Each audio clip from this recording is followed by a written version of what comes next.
Oh, some families have different traditions.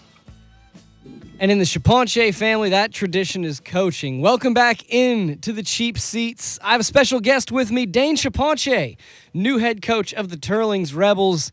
And Dane, before we get into what you're going to do with this program and your vision and everything like that, what does it feel like to you to know that your pops, Sonny, entrusted you with a program that he basically built hand over fist for the last couple decades?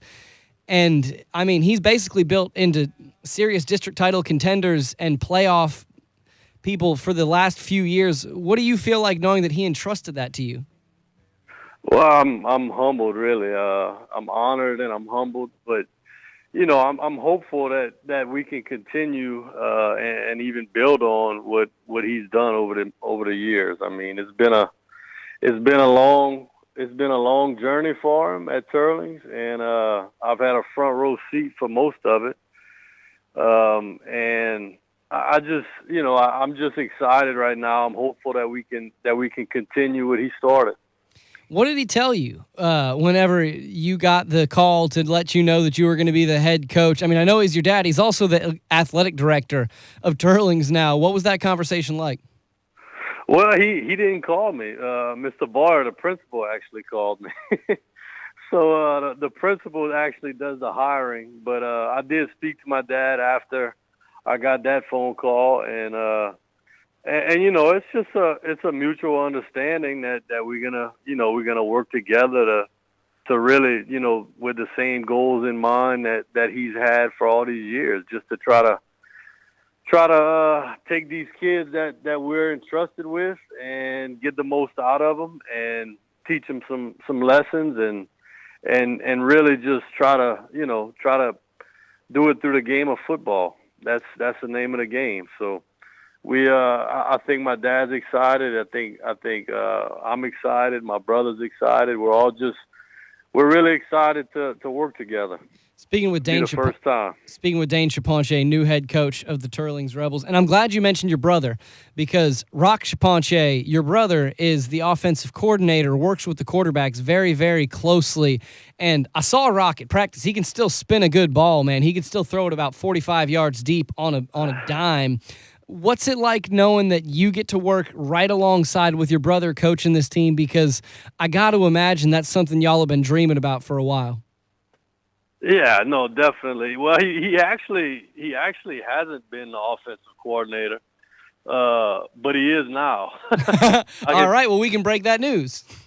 Yeah, no doubt. No, I think he proved himself whenever he was at Vermilion Catholic. I think he's really an exceptional talent as far as coaches go. But I mean, there's a lot of talent on the coaching staff up and down the staff, not just my brother. You know, I mean, you really can't do what my dad was able to do with the football program without having exceptional coaches with you every step of the way. And you know, he's had some of the most loyal coaches, and he's had some of the most hard-working coaches out of any staff in the area, as far as I'm concerned. And you know, a lot of the program is owed to those guys. I mean, I think my dad gets a lot of the publicity and things like that, and rightfully so. But you know, he's had a lot of those guys with him for quite some time, and they've been unbelievable throughout the years. But no, Rock. Getting back to Rock, though, he just has he's one of the few guys that really played the quarterback position at a high level. And whenever you can get the quarterback to produce at a high level, it's going to make for a team that's hard to beat. And he's really got a knack for getting inside the quarterback's head and teaching him the fundamentals and teaching him the finer points also. And I think that's really what separates him as a coach. You know, it's a really hard position to coach, the quarterback position. I mean, I know from experience. I've had to learn a lot in order to be able to coach the quarterbacks, because I didn't play quarterback. I never played quarterback. I played wide receiver. And you know, the quarterback position is unlike anything else in sports. I mean, the ball is in your hands. And the game is on your shoulders almost every night that you take the field. So, to have Rock on staff and to have that ability to coach that position, that's huge. That's just a huge blessing for me right now. And for people that didn't realize, there was actually a point in time in college where Rock was throwing to Dane. So have fun with that combination. And Rock still actually holds some records at his level of college. So the man definitely knows how to train quarterbacks in that sense. But Dane, I want to get back to something that you actually told me when I visited you out in Cecilia. You said it feels good to be kind of closer to home.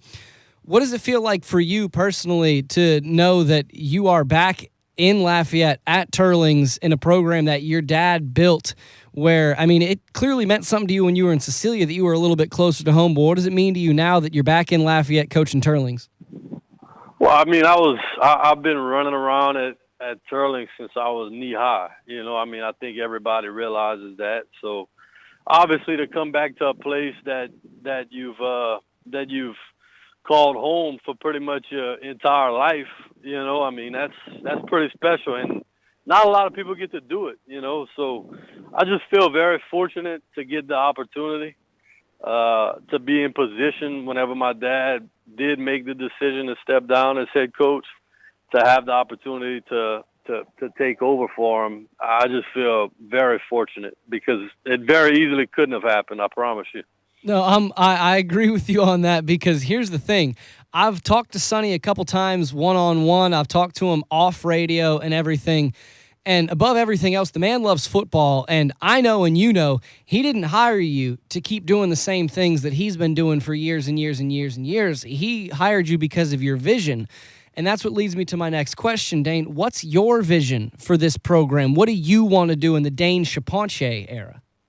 Well, yeah, I mean, the game changes throughout the years, and I think really you see that the coaches that do have the longevity that my dad has had have been able to reinvent themselves. They've been able to adapt, and what that says is that he really has had to change his vision, and he's had to change his so-called philosophy over the years. So, he's a lot different coach than he was 20 years ago. And I'd imagine that I'm going to be a lot different coach in 20 years. But my vision for the program is simple. I mean, it's really just to take these kids that come from the families at Teurlings and just to teach them the values of hard work, teach them the values of accountability, teach them the values of leadership, and do it all through the lens of football, and I really think it's the best sport to teach all those values because it really throws a lot of adversity at you constantly. I mean, it's a hard sport to win in. I mean, it takes a year-round effort to win football games. I think that's something that the average fan, maybe the average parent, doesn't necessarily appreciate sometimes, but it's not something you can just go out there on Friday nights in the fall and just do. It takes a ton of effort. There's no instant gratification. And, I think there's a lot of valuable lessons to be learned from it. I know definitely it taught me a lot when I was a young pup coming up. And you actually set me up for my last question to you, Dane. I don't even know if you realized it, but this is one of my favorite questions to ask people. What has the sport of football taught you about life, about brotherhood, about camaraderie, so many different things that the game teaches you? What has the game taught you that you want to pass forward to those kids? Man, I think the number one thing is just the value of competition. You have to learn how to compete. You have to learn how to be the best version of yourself so that you can compete at the highest level.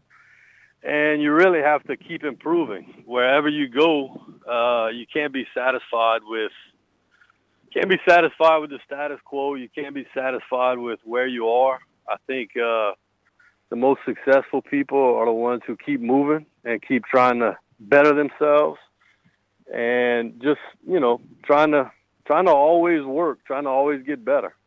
Well put, Dane. Thank you for the time, man, and good luck moving forward with the program. I know you'll do well, but I just wanted to say good luck. All right, no problem, RB. Thanks for having me. Couldn't be happier for that man.